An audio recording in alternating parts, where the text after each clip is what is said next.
I'm Alex Heffes and I'm a composer for movie and TV. I think film music found me originally when I was about 6 or 7 and I went to the movies and saw Star Wars like so many people of my age. And I was just a terrible film buff when I was small. Home video had come out as well, so I used to watch a lot of stuff on VHS as well as going to the movies. And pretty early on, the music just, I don't know, clicked in my ear and it just got me hooked. And I won a cassette tape of the soundtrack to E.T., which I was sort of excited about. I actually thought it was going to be like the story on the cassette.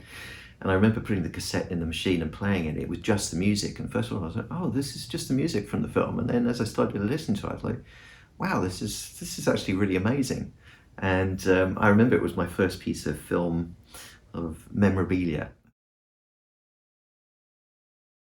So piano's always been my instrument right from the beginning. And I think I probably started being a composer right at the piano as soon as I first started learning it when I was really young.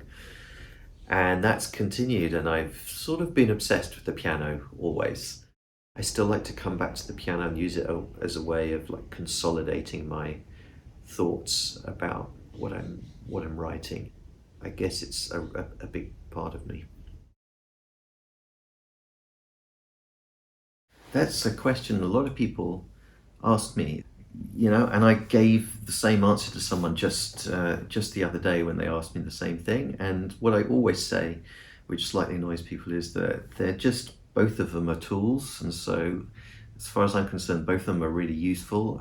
But it doesn't necessarily make the music any better doing it on pen and paper or doing it on software. Yeah, I definitely do both. I work in Cubase, always worked in Cubase, from Cubase on the Atari, Cubase version 1 on PC, Cubase version 1 on the Mac.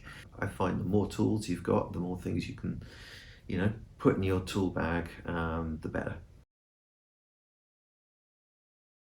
I was really lucky to be like pushed out in front of orchestras from a really young age, when I was helping people writing and doing orchestration, and I was always the one who was like, okay, put Alex out there.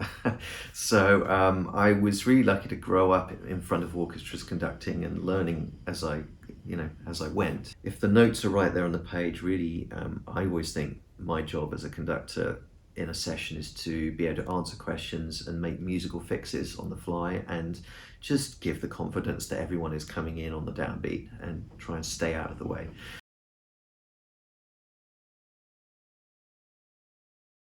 Yeah, I've done a lot of movies that are set in different countries. So, like Last King of Scotland is set in Uganda in Central Africa.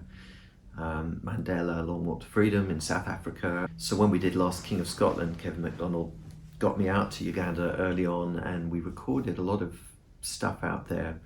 I just took a backpack with my laptop, and we had a Naga. I think it was a digital Naga actually. We took out into the field and we recorded choirs that we needed. We recorded some amazing folk bands in the middle of a field, I seem to remember, and on A Suitable Boy that we did for BBC last year, working with Anushka Shankar. So Anushka and I got together once in the studio in London before the pandemic hit, but after that we were all working remotely. She was recording in London, and then we had all these amazing people in India, in Mumbai and Delhi and other places.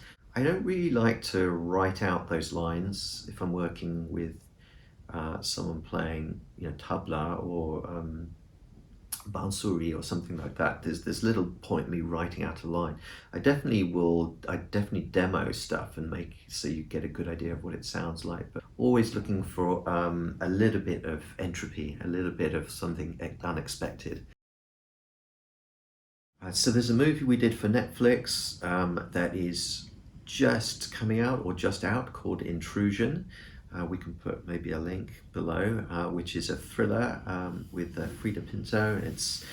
It's got some really good twists and turns, and I would say at least 3 or 4 really good jumps in it. Which jump scares are sort of a hard thing for a director to do. When I'm jumping and I've watched the film like 20 times and I'm still jumping, you know that the film's working. There's also an IMAX project which is rolling out now, called The Arctic, Our Last Great Wilderness, which is absolutely incredible, showing the North American Arctic in 70 mil, and the music is all in Dolby Atmos.